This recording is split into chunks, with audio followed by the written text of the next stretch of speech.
जय गुरु जी, संगत जी, सभी को जय गुरु जी। शुक्राना गुरु जी महाराज का अनंतम अनंतम शुक्राना। ओम नमः शिवाय, शिव जी सदा सहाय। ओम नमः शिवाय, गुरु जी सदा सहाय। संगत जी, एक ऐसा सत्संग मैं आप लोगों के साथ शेयर करने वाली हूँ जिसे सुनकर आपको ये समझ में आ जाएगा कि गुरु जी की प्लानिंग आपकी ज़िंदगी में किस तरीके से काम करती है। कई बार हमें लगता है कि हमने ये चाहा, ये काम में अड़चन आई, क्यों आई? गुरुजी थे तो नहीं आनी चाहिए, गुरुजी थे तो हमारा काम स्मूथली होना चाहिए था। आने वाली डिफ़िकल्टी, हमारे काम में आने वाली मुसीबतें हमें ये कहते ना, हमारे गुरुजी के भरोसे से हिला देती हैं कि गुरुजी के होने का मतलब तो ये है कि कुछ भी गलत होना ही नहीं चाहिए था। तो वही सारी बातें और वही सब जो आज गुरु जी के इस सत्संग से हमें समझ में आने वाली है कि गुरु चाहे तो कहते हैं ना, भाग्य लिखा हुआ जो होता है ना, वो भी बदल देते हैं। क्योंकि गुरु की बात एक ऐसी कहते हैं ना गारंटी है कि गुरु जी के होते हुए अपने भक्त का कल्याण होने से ना तो हमारे भाग्य में लिखा हुआ आगे आ सकता है, ना उसमें हमारे कर्म कभी कभी आते हैं। तो कर्मों से भी और भाग्यों से भी गुरुजी हमारी रक्षा करते हैं, क्योंकि जो चीज़ें हमारी ज़िंदगी में लिखी हैं गुरुजी उन मुसीबतों से भी हमें निकाल देते हैं। उससे पहले एक छोटा सा प्रसंग। संगत जी, ये तो हम सभी जानते हैं कि सत्संग, सेवा, सिमरन प्रमुख चीज़ें हैं, 3 प्रमुख चीज़ें जिससे हम परमात्मा को पा सकते हैं। लेकिन कई बार हम ऐसी गलतियाँ कर देते हैं जो हमारे कहते हैं ना, हम परमात्मा को याद कर रहे हैं, सिमर रहे हैं, हम सब कुछ कर रहे हैं, लेकिन एक गलती कई बार हमें कई सीढ़ियाँ पीछे लेके आती हैं। ऐसा ही एक प्रसंग छोटा सा मैं आप लोगों के साथ शेयर करने वाली हूँ। एक साधु जो झोपड़ी में बैठ के बड़े सुकून से अपना राग अलाप के परमात्मा का भजन कर रहा है, और इतने सुकून में है वो, इतने सुकून में है, उसकी वाणी में इतना रस है कि सुनकर पता चलता है कि वो कितना अंदर से प्रसन्न है। एक राजा जो घुड़सवार घोड़े पे बैठकर जा रहा है, और राजा की नज़र जब उस झोपड़ी में बैठे साधु के पास पहुंची, और राजा ने देखा कि झोपड़ी भी टूटी फूटी है और बैठने के लिए भी इतना बड़ा व्यवस्था नहीं है, लेकिन बैठा है चटाई पे और इतना प्रसन्न कि मैं भी नहीं हूँ। राजा जो अपनी कुछ प्रॉब्लम्स को लेकर परेशान था, परेशानियों को लेकर परेशान था, तो वो साधु के पास आके बैठ गया, उसको निहारता रहा, देखता रहा, और उसकी उस प्रसन्नता को वो फील कर पा रहा था कि कितना सुकून है इसके अंदर। जब साधु की आँख खुली तो राजा ने पूछा कि बड़े खुश हो, बड़ा सुकून है, बड़ी फुर्सत में हो, क्या चक्कर है, इतना सुकून, इतनी कहाँ से? कहते मैं खुश रहता हूँ, मैं अपने परमात्मा का सिमरन करता हूँ, बाकी चीज़ें मेरे परमात्मा जानते हैं, मुझे किसी चीज़ की फ़िक्र नहीं है। अब राजा ने सोचा ये इतनी खुश है, लेकिन ये खुश जो है तो इसको कैसे पता चल रहा है कि इसको परमात्मा प्रसन्न है? तो बोले मेरे जो जिनसे मैंने दीक्षा ली थी उन्होंने मुझे एक लकड़ी दी थी। राजा ने जब उससे पूछा तो उसने बताया, साधु ने, कि मुझे एक लकड़ी दी थी और उन्होंने कहा था कि तू जितना ज़्यादा सिमरेगा उतनी ही ये लकड़ी जो है हरी होती जाएगी समय पे। और उन परमात्मा की प्रसन्नता इस चीज़ पे निर्धारित है कि जितनी लकड़ी ये धीरे धीरे हरी होगी, परमात्मा तुमसे उतना खुश है। तो राजा ने कहा दिखाओ लकड़ी कितनी हरी हुई। साधु ने दिखाया कि कई साल हो गए मुझे जप करते हुए, लेकिन वो लकड़ी जो इतनी लंबी थी वो इतनी सी हरी हुई है। बोले अभी इतनी हुई है, इतना समय हो गया तुम्हें, इतनी ही हरी हुई है? बोला ऐसे ही कोई आसान है, परमात्मा को मनाना बहुत मुश्किल है। और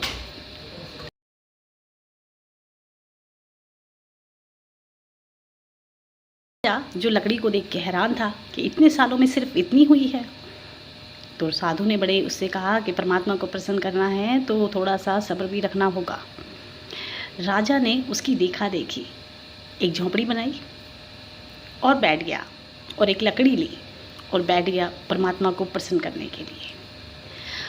अब जैसे जैसे जाप करता, जैसे जैसे परमात्मा के भजन करता, शांति नहीं, बार बार लकड़ी उठा के देखे कि कितनी हरी हुई है। दौड़कर साधु के पास आए कि तुम्हारी लकड़ी हरी हुई, मेरी तो नहीं हुई। साधु बोला इतना आसान नहीं है, अभी लगे रहो मन से और ही हो जाएगी। अब राजा के इतने अंदर बेचैनी, ऊपर से राजा अपना राजपाट छोड़ के बैठा है, उसको वापस भी जाना है परमात्मा को प्रसन्न करके। समय बीतता रहा। राजा की लकड़ी जो हरी नहीं हुई, कुछ समय बीता, हरी नहीं हुई। और साधु जो उसे सब्र देता रहता कि हो जाएगी, मेरे को इतना टाइम लगा है, तुम्हें भी लगेगा, हो जाएगी। एक दिन रात को बहुत आंधी तूफान आया, इतना आंधी तूफान आया कि आसपास के एरिए में बर्फ़बारी और मौसम ख़राब होना बहुत हो गया। राजा जो अपने मन से सुकून से बैठा है, भगवान के भजन कर रहा है। एक परिवार जो साधु की झोपड़ी के बाहर खड़ा ठिठुर रहा था, उसने साधु से कहा कि हम अंदर आ जाएं। तो साधु ने चिल्ला के कहा, नहीं नहीं, मैं परमात्मा का भजन कर रहा हूँ, तुम कैसे आ सकते हो, जाओ जाओ, मेरी झोपड़ी से दफ़ा हो जाओ, यहाँ आने की ज़रूरत नहीं है। फिर एक बच्चे ने रिक्वेस्ट की कि बाबा हमें ज़रूरत है, हमें आपके आश्रय की ज़रूरत है, आप हमें आने दो ना। साधु ने फिर उस पर चिल्लाया कि तुम मेरे भजन में विघ्न डालोगे, और मैं नहीं चाहता मेरे परमात्मा के और मेरे बीच में कोई भी तीसरा इंसान आकर विघ्न डाले, तो जाओ यहाँ से दफ़ा हो जाओ। थोड़े ही कदम पे राजा की झोपड़ी थी, और राजा की झोपड़ी के बाहर जब वो ठिठुर रहे थे तो बड़े आराम से, सहजता से उन्होंने अंदर की तरफ गर्दन करते हुए कहा कि क्या हम आपकी झोपड़ी में थोड़ी देर विश्राम कर सकते हैं? बाहर मौसम बहुत ख़राब है, परिवार है मेरे साथ में और जो ठंड से सिकुड़ रहा है। राजा ने कहा, क्यों नहीं, आओ आओ, अंदर आओ। आके उनके लिए बैठने की व्यवस्था की, क्योंकि राजा काफ़ी सामान लेके आया था अपने महल से, थोड़ा बहुत इतना जो उसका काम चलता रहे। बैठने की व्यवस्था दी, कुछ कपड़े दिए कि लो कपड़े बदल लो, बच्चे भीग गए हैं।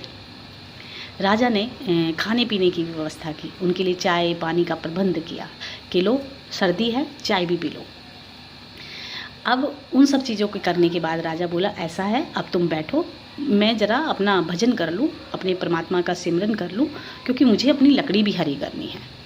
जब ये लकड़ी हरी होगी तो मेरे परमात्मा खुश होंगे और फिर मैं अपने राज्य में जा सकूँगा। जब तक ये हरी नहीं होगी मैं नहीं जा पाऊँगा। राजा की लकड़ी जो बैठा, वो अपना भजन करने, जो भी उसको अपना जो उसका नित्य नेम था या जो भी वो करता था वो करने बैठा और डूब गया अपने भजन में। जो साथ में लोग बैठे थे वो मौसम जैसे ही सही हुआ, राजा को प्रणाम किया, उनको धन्यवाद बोला और वो चले गए कि राजा तुमने मतलब राजा नहीं, साधु ही बोला कि आपने हमारी इतनी मदद की और इतना हमारे लिए किया कि हमें रात भर ठहरने दिया, इसके लिए हम आपका शुक्राना करते हैं, और करके चले गए। राजा टस से मस नहीं हुआ, क्योंकि उनको लगा कि अब जरूरत नहीं है इनको सब चीज़ें मिल चुकी हैं, शुक्राना कर रहे हैं, करना किसका है, परमात्मा का करना है, बोल मुझे रहे हैं। तो ये सब चीज़ें हुए। अब राजा को जो सेकंड में देखने की आदत कि लकड़ी हरी हुई है कि नहीं हुई है, फिर दोबारा निकाली रात भर के भजन के बाद और देखा तो पूरी लकड़ी हरी थी। अब राजा की खुशी का ठिकाना नहीं। अब राजा दौड़ा साधु के पास, दौड़ कर पूछा, देखा मेरी लकड़ी हरी हो गई, तुम्हारी लकड़ी देखो हरी हो गई, क्योंकि मेरी तो हो गई। अब साधु बड़ा खुश कि इसकी जब हुई एक रात में तो मेरी भी हुई होगी। साधु ने जब निकाली तो देखा कि जो वो हरी लकड़ी थी वो भी सूख गई। अब राजा बोला, ये कैसे हो सकता है, तुम तो मेरे से पहले से भजन कर रहे हो, तुमने तो कितना टाइम लगाया है, तुम्हारी कैसे हरी नहीं हुई है। अब साधु जोर जोर से चिल्लाने लगा और परमात्मा को याद करने लगा कि ये क्या इंसाफ हुआ, ये कुछ दिनों से बैठा है, कुछ महीनों से बैठा है, मैं सालों से आपका नाम सिमरन कर रहा हूँ, आपने मुझसे अभी तक प्रसन्न नहीं हुए, अभी तक मुझसे खुश नहीं हुए, और उससे इतनी जल्दी हो गई। राजा है ना, इसलिए। वाह रे रब, तेरी इंसाफ अजीब है, राजा से ही प्रसन्न होना था आपको, मुझसे कोई होना था। ऊपर से आकाशवाणी हुई और आवाज़ आई कि तू मुझे प्रसन्न करने की बात करता है, तूने तो किसी गरीब को सहारा तक नहीं दिया, तुझे सेवा का मौका दिया मैंने कि तू किसी गरीब के काम आ सके। रात में भटके भूले यात्री जो अपने परिवार के साथ थे और उन्हें तेरे सहारे की जरूरत थी, तू उनकी सेवा कर सके, लेकिन तूने नहीं की। और जिसके अंदर सेवा का भाव नहीं है, जिसके अंदर नम्रता नहीं है, जिसके अंदर नीवापन नहीं है, क्या वो मुझे पा सकता है? और राजा ने, जिसने राजा होते हुए भी उन गरीबों को खाने के लिए दिया, उनको कपड़े दिए, विनम्रता से पेश आया, उनकी सेवा की, तो प्रसन्न तो मैं उससे ही होता हूँ जो भजन के साथ साथ विनम्र होते हैं, सेवा का भाव रखते हैं। तो संगत जी, सेवा बहुत ज़रूरी है। आपके दर पे कोई आए ना, तो कोशिश करो कि सेवा कर सको, विनम्रता से पेश आओ, क्योंकि जिसके मन में रब होता है ना, वो विनम्र होता है। और जिनके मन में ही विनम्रता नहीं है, किसी के लिए दया नहीं है, सेवा का भाव नहीं है, उनके मन में परमात्मा कैसे वास कर सकते हैं, या परमात्मा उनसे कैसे प्रसन्न हो सकते हैं। आज एक सत्संग संगत जी जो गुरु जी की कृपा हमें समझाएगा। एक अंकल जो कि मतलब उनको महीने में 2 बार आना होता था, आउट ऑफ इंडिया जाते थे वो, उनकी कुछ जॉब ऐसी थी, और महीने में 1 बार वो इंडिया आते थे। गुरु जी का कॉल आया, बोले किथे, क्योंकि गुरु जी मैं ऐसे आया हुआ हूँ। बोले तो आ मेरे कॉल। बोले गुरु जी कल तो मैंने जाना है। तो बोले कल नहीं, पर अगले दिन जाना है, कि मुझे जाना भी है। तो गुरु जी बोले आ, कल सोमवार का दिन है, तेरे वास्ते ब्लेसिंग है, शिव की ब्लेसिंग लेके जाई, सोमवार का दिन है। और इससे खुशी की क्या बात हो सकती कि गुरु खुद बुला रहे हैं। अंकल बड़े खुश कि गुरु जी ने बुलाया है, और गुरु जी ने स्पेशल कहा है कि बिना मिले नहीं जाना है।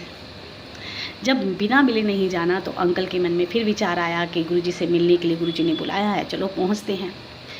अब जैसे ही अंकल पहुंचे, और एक सेवादार थे, वो दौड़ कर आए। उन्होंने कहा कि वो बोले गुरु जी कहाँ है, कि गुरु जी तो ऐसे ही है, पर गुरु जी ने मिलने के लिए मना किया है।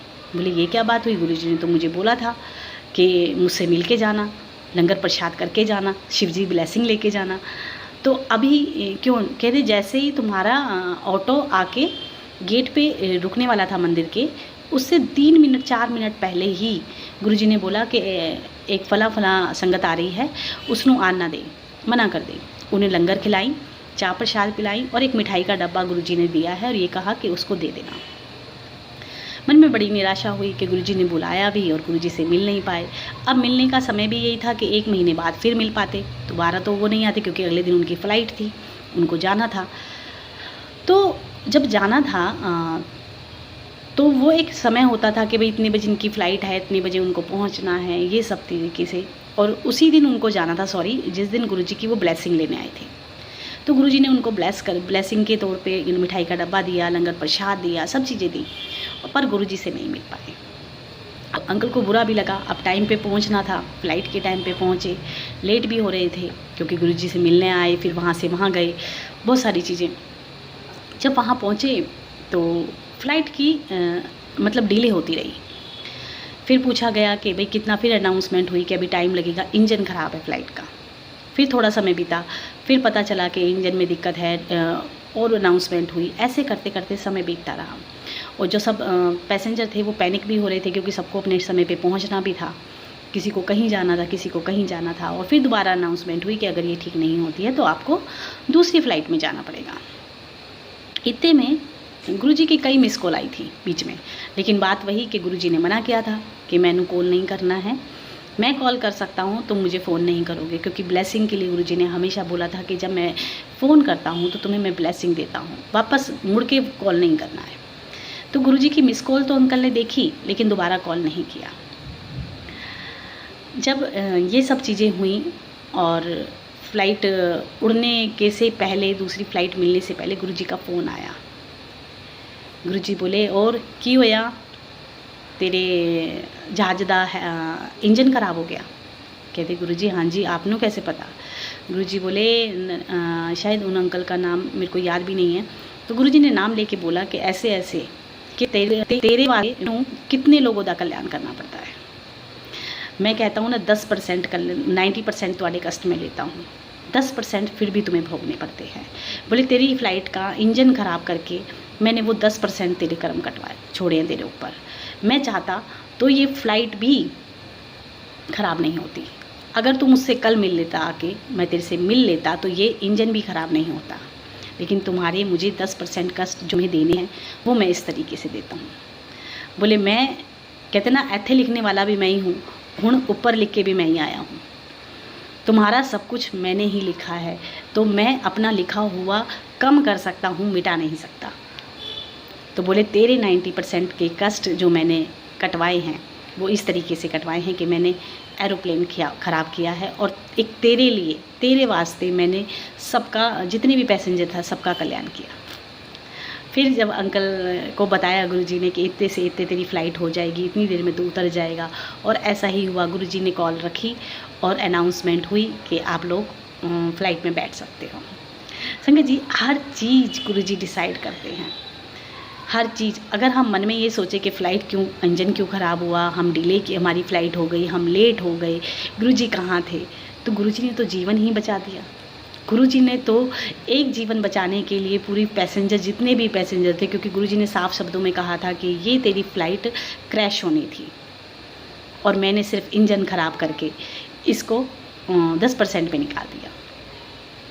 फिर गुरुजी ने कहा कि ऐसा गुरु कहीं देखा है? ऐसा गुरु तो जो कर्म 90% ले लेता है। कि बोले मैं तुम पे, कहते ना कभी कभी रब को भी अपने किए हुए पे रुकना पड़ता है, मतलब उस चीज़ पे ठहरना होता है कि मैं लिख के आया हूँ, लेकिन वो जो माड़े कर्म थे वो गुरुजी ने सिर्फ इंजन ख़राब करके ख़त्म कर दिए। और गुरुजी ने इस तरह से अंकल को लाइफ ब्लेस की। और ब्लेसिंग तो गुरुजी ने एक दिन पहले ही दे दी थी कि लंगर प्रसाद करके जाएं। फ़ोन किए गुरुजी ने, वो फ़ोन आने भी, मिस कॉल दिखनी भी ब्लेसिंग है। संगत जी, हमारे किंतु परंतु शायद इस जीवन में कभी ख़त्म नहीं होंगे। हम कभी नहीं समझ पाएंगे कि गुरुजी हमें कैसे कैसे ब्लेस करते हैं, क्योंकि छोटा सा दिमाग है और इसमें हमने इतना सब कुछ डाटा भर रखा है कि भरोसे नाम की चीज़ नहीं है। हर चीज़ में किंतु परंतु हम लगे रहते हैं, और गुरुजी हैं जो हमें बिना किसी, कहते ना, बिना हमसे कुछ चाहते हुए हमें ब्लेस करते रहते हैं। और वो भी सुनते रहते हैं जो हम बोलते हैं गुरुजी से कि गुरुजी आपने हमारा यहाँ कल्याण नहीं किया, हमारे मन मुताबिक नहीं किया, हमारा ये नहीं किया। तो गुरुजी तो वो भी सुनते हैं और फिर भी कल्याण करते हैं।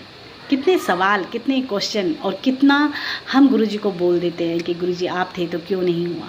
गुरुजी वो सब चीज़ हमारे द्वारा बोली हुई चीज़ों को एक्सेप्ट करते हैं, मतलब सुनते हैं, और फिर भी हमारा कल्याण करते हैं बिना किसी किंतु परंतु के। और हमारी किंतु परंतु है जो कभी ख़त्म नहीं होती। एक आंटी का सत्संग है जो अमृत वेला करती हैं। तो आंटी ने बताया कि जब मैं अमृत वेला ख़त्म करके सोई तो गुरुजी मेरे ड्रीम में आए, और वो ड्रीम इस तरीके से था कि मैं फील कर पा रही थी कि गुरुजी मेरे पास आए हैं और गुरुजी मेरी नाक को ऐसे ऐसे कर रहे हैं।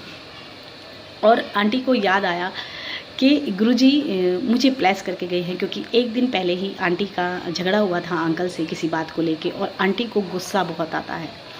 आंटी बोली गुरुजी कहीं ना कहीं मुझे ये समझा के गए कि गुस्सा कम किया कर। तो संगत जी, ना पहले गुरुजी की ब्लेसिंग की कोई लिमिट थी सॉरी, ना आज गुरुजी की ब्लेसिंग की। कहते ना, दिन प्रतिदिन गुरुजी की ब्लेसिंग बढ़ती जा रही है। ब्लेसिंग पहले भी बहुत थी और आज भी बहुत है, और ऐसे ही गुरुजी की ब्लेसिंग बढ़ती रहेगी। आप उन पे भरोसा रखते रहें। भरोसे से बढ़कर हम परमात्मा को कुछ नहीं दे सकते, सरेंडर से बढ़कर हम उन पे कुछ नहीं दे सकते। और हमारे कल्याण जब भी होते हैं जब हम सेवा, सत्संग, सिमरन करते हैं। सेवा वो जिसमें हमारा कुछ बेनिफिट ना हो, हम बिना निस्भाव के दूसरे की मदद करें और ये सोचें कि गुरुजी हमारे अंग संग हैं और हमें देख रहे हैं। एक सत्संग एक आंटी बताती हैं कि गुरुजी के बार बार मैसेज आते थे मुझे कि तेरी अलमारी में कुछ है, उसे निकाल दे। आंटी बोली मैंने 3 बार तो घर चेंज करा और मैं हमेशा ढूंढती उस अलमारी में कि ऐसा क्या है। बहुत कुछ मैंने निकाला, लेकिन गुरुजी के मैसेजेस जो आते रहते थे अलमारी में से ये निकाल दे, ये तेरे घर में कलेश का कारण है। और बोली कलेश इतना कि अंकल की और मेरी लड़ाई मतलब होती रहती थी, झगड़ा रहता था, हर वक्त कलेश रहता था। गुरुजी से अरदास की आंटी ने कि गुरुजी जब बता रहे हो तो दिखा भी दो कि क्या है, कहाँ है, मुझे तो समझ नहीं आ रहा। आंटी बताती हैं जब घर चेंज किया और एक दिन अचानक मेरी अपनी अलमारी में नज़र पड़ी तो देखा कि 4 कीलें अलमारी में लगाई हुई हैं, और वो कीलें कोई ऐसी नहीं थी कि अलमारी के लिए ज़रूरी हो, वो ड्रिल मशीन से छेद करके उसमें लगाई हुई थी। बोली मैंने अपने हस्बैंड को भी दिखाया और वो गुरुजी ने उनको ड्रीम में आके बताया कि ऐसे ऐसे अलमारी में कीलें हैं। जब आंटी नहीं ढूंढ पाई और बार बार गुरुजी से अरदास की कि गुरुजी ऐसा क्या है, आप बता दो, आप मदद करो, आप निकलवा दो, तो गुरुजी ने उनको बताया और ड्रीम में आके उनकी आवाज़, गुरुजी की आवाज़ आंटी को सुनाई दे रही थी कि इस तरीके से। जब आंटी ने अपने हस्बैंड को दिखाया तो हस्बैंड ने भी कहा कि ये कीलें वो नहीं हैं जो अलमारी के लिए ज़रूरी हैं, ये कीलें सुराख करके इसमें डाली गई हैं। एक समय पे आंटी की ससुराल में काफ़ी समय तक वो अलमारी रही थी उनकी, क्योंकि सामान शादी के बाद वहीं रखा गया था। और जब वो अलमारी उनके पास आई तभी से गुरुजी के मैसेज आने लगे कि अलमारी विच कुछ है, उसे निकाल दे। संगत जी, हम ये सोचते हैं कि क्या हो सकता है, क्या होगा, पर संगत जी आप यकीन मानो, एक एक चीज़, एक एक मोमेंट पे गुरुजी की हमारे पे नज़र है और वो हमें संभाल रहे हैं। एक आंटी जिनसे मेरी कल बात हुई थी, तो वो बताती हैं कि सोनिया, मेरे को बहुत दिन से ना मैसेज आ रहे थे कि तेरे घर में आदि मूर्ति है। अब वो हैं सिख फैमिली से। बोली मेरे घर में तो कोई मूर्ति ही नहीं है, मैं कहाँ ढूंढूँ। बोली मैं ढूंढूँ भी और उसके बाद फिर गुरुजी का मैसेज आ जाए कि तेरे घर में आदि मूर्ति है, उसनो निकाल, आदि मूर्ति है, उसनो निकाल।